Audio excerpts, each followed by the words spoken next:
Donc moi ici, pourquoi je suis venu ici? C'est parce que le frère Hussein, ici, donc avec les frères de l'association Ar-Rahma Miséricorde, ils font des maraudes avec les bénévoles, d'accord? Ils font des maraudes. Maintenant, ils se retrouvent dans des situations, la plupart du temps, où ils sont confrontés à des non-musulmans. Donc, ils vont leur donner à manger, ils vont leur donner des vêtements, d'accord? Donc, tu vas te retrouver en face d'un non-musulman, mais tu ne sais pas quoi lui dire. D'accord? Tu vas lui donner à manger, c'est bien. Tu vas lui donner des vêtements, c'est bien. Tu vas aider les nécessiteux. Mais il ne faut pas oublier que la base pour laquelle tu es là, c'est faire la da'wah.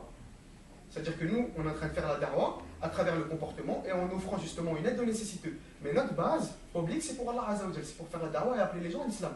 D'accord?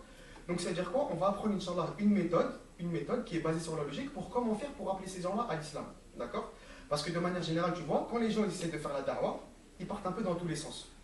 D'accord? Et le véritable problème, il est là, c'est quoi? C'est que la clé de la réussite, c'est l'organisation. Et ça, c'est dans tout. C'est-à-dire quand tu fais la da'wah, on va avoir une méthode structurée que quand tu vas commencer à faire la da'wah à quelqu'un, tu vas savoir où est-ce que tu mets les pieds et où est-ce que tu emmènes cette personne. C'est pas cette personne, elle te pose une question sur ça, tu réponds sur ça. Elle te pose une question sur ça, tu réponds sur ça. Et en fait, c'est elle qui dirige le débat. Où est-ce qu'elle veut t'emmener, elle t'emmène. Là, c'est toi qui vas emmener les gens.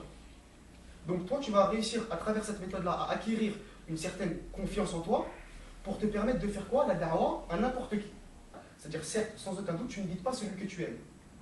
Donc Allah Azza wa Jal s'adresse au prophète en lui disant, certes, sans aucun doute, tu ne guides pas celui que tu aimes. Walakin, mais bien au contraire, Allah yahdi man yasha. C'est Allah Azza wa Jal qui guide celui qui veut. D'accord? Donc toi, ça ne t'appartient pas de guider les gens. Ça t'appartient de faire quoi? De transmettre le message. Et à partir du moment où tu comprends que toi, ce qui t'incombe, c'est de transmettre le message, peu importe ce qui vient après, tu t'en fous. Parce que des gens disent, ouais, mais je ne vais pas appeler à l'islam et tout, parce qu'après, imagine, genre, il ne veut pas se convertir.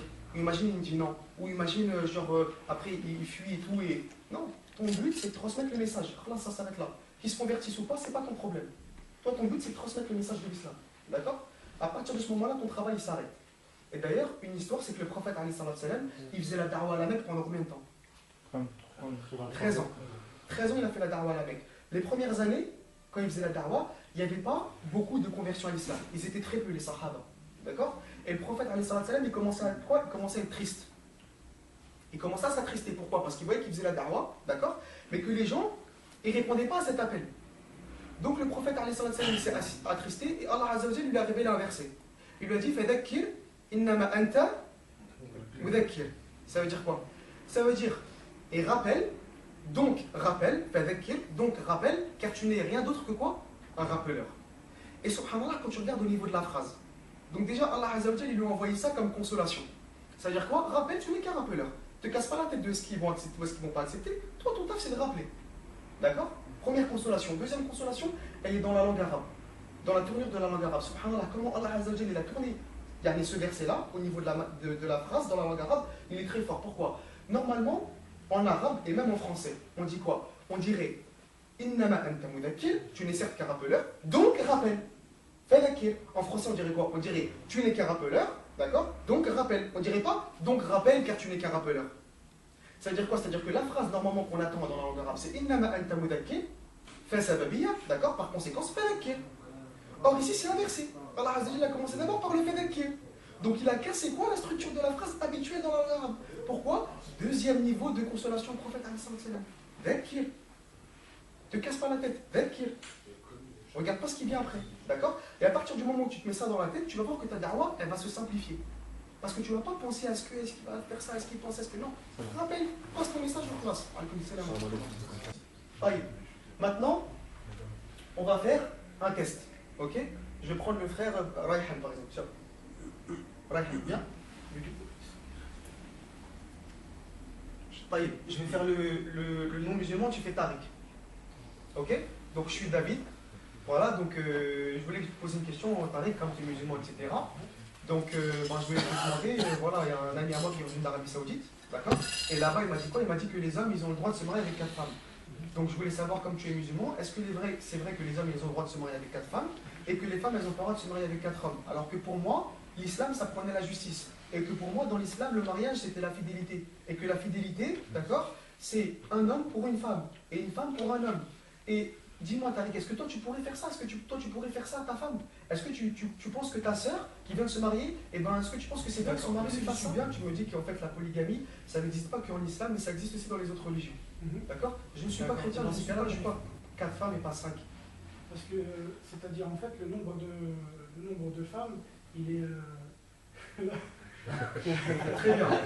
Jazakallah khair. Très bien. Pause ici les frères. Le problème c'est quoi? Non, manque de science, c'est pas ça le problème.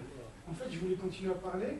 Et tu t'es rendu compte de où est-ce que ça allait terminer? Ma logique. C'est simple. J'allais parler de ma logique et donc du coup j'ai dit arrête. Même tu parles avec ta logique. Par exemple, hein, vas-y, continue sur ça. Le truc c'est que tu vas continuer, cette discussion-là va continuer pendant 3 jours. Ouais, ça n'arrêtera jamais parce que tu réponds avec ta logique. Je t'explique pourquoi. Tu vois la vision, tu vois la vie avec des lunettes vertes. C'est les lunettes du dîner. J'ai des lunettes rouges, Habibi. Ça veut dire tu vas me dire ça c'est vert, je vais te dire non c'est rouge. Non c'est vert, non c'est rouge. Non c'est vert, non c'est rouge. Voyez? Donc ça veut dire première chose c'est quoi? On va retenir, on est là pour faire quoi? Pour rappeler les gens à Allah. Vrai ou faux? Est-ce qu'une seule fois il m'a appelé à Allah? Parce qu'en fait il s'est tellement senti attaqué qu'il n'a pas eu le... Donc il s'est senti attaqué. Il a essayé de défendre sa religion comment? En répondant à la question. Vrai ou faux? Mais lui il répond à la question avec ses lunettes vertes. Et moi j'ai des lunettes rouges, donc moi je vais dire d'accord, bah pourquoi pas 3 femmes? Pourquoi 4? Et comment t'expliques la justice? D'accord, je suis d'accord que les femmes elles n'ont pas le droit, mais si une femme veut, pourquoi elle ne peut pas? D'accord? Donc ça veut dire que moi il va me dire ça, il va me dire d'accord, et pour toi il m'a dit moi selon mon point de vue la fidélité c'est que tu dois être engagé, même si tu as 2 ou 3 femmes tu dois être engagé. D'accord, mais selon moi non. Donc selon toi oui, mais selon moi non. Le débat il ne va pas évoluer, d'accord? Pourquoi? Parce que le fait que Rayhan, et ça suivez bien, c'est très important, il faut le marquer. Le fait que Rayhan il ait répondu directement à la question, ça a ouvert la porte à l'argumentation. Ça veut dire que Rayhan il peut continuer à m'expliquer et me donner tout, parce qu'il a bien expliqué, on est d'accord ou pas? Il a bien expliqué. Et pour expliquer bien toute sa vie sur toutes les questions du monde, à chaque fois je vais venir avec une question. Il me répond bien, il me cloue mon bec sur celle-là, d'accord. Comment votre prophète il a épousé une fille de 6 ans? Il me cloue mon bec, d'accord. Pourquoi la femme a porté un voile et pas l'homme? Il me cloue mon bec, d'accord. Pourquoi 5 prières, pas 4? Il me cloue mon bec, d'accord. À chaque fois, je vais revenir avec une nouvelle question. Et s'il me répond bien, je vais revenir avec une nouvelle question. D'accord? Pourquoi? Parce que le problème, c'est que cette religion-là, l'islam, c'est pas une religion de logique. C'est pas une religion de logique. C'est une religion de soumission. On est soumis à Allah Azza wa Jal. On fait parce qu'Allah a dit. C'est clair. Donc à partir du moment où tu as compris avec la logique que Allah existe, tu te soumets. Tu peux transformer, d'accord? Donc ça veut dire quoi? Ça veut dire que Rayhan ici m'a répondu directement. Donc le problème c'est quoi? Il a ouvert la porte à l'argumentation en me répondant directement. Jazakallah khair, t'as fait ton rôle très bien, crois pas que tu t'es trompé. Hein. Parce que tu m'aurais bien répondu, on n'aurait pas pu faire ça aujourd'hui. D'accord? Donc c'est très bien. Jazakallah khair. Deuxièmement, est-ce qu'il m'a appelé une seule fois Allah Azza wa Jal? Pas une seule fois. Alors son but c'est de faire quoi?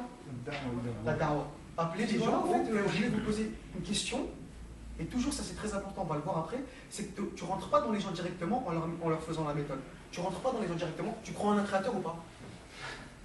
C'est quoi ça, frère? Et une personne, mon frère, elle ne sait même pas de quoi tu es en train de parler, tu arrives, au fait, tu crois en un créateur ou pas? Toujours une étape d'initiation, d'accord? Initiation. Et moi, mon étape d'initiation avec lui, c'était quoi? Le miracle du Coran avec les abeilles et le miel. Donc c'est-à-dire que je suis parti le voir, je lui ai dit quoi? Je lui ai dit en fait, je voulais vous poser des questions scientifiques sur les abeilles et tout ça. Je voulais savoir déjà est-ce qu'il y a des abeilles mâles et des abeilles femelles. Il m'a dit oui, donc il y a des abeilles mâles. Il commence à me parler, je l'ai écouté. Je connais la réponse, mais c'est juste pour que tu vois, il se détende un peu. Tu vois? Ensuite, il me dit d'accord, et tout ça, donc je lui dis, et en fait, je voulais vous poser la question, celles qui produisent le miel, est-ce que c'est les abeilles femelles ou les abeilles mâles? Il m'a dit c'est les abeilles femelles, parce que les abeilles mâles, elles ont une langue trop petite et qu'elles ne peuvent pas porter, et ils rentrent dans les explications scientifiques. D'accord, très bien tout.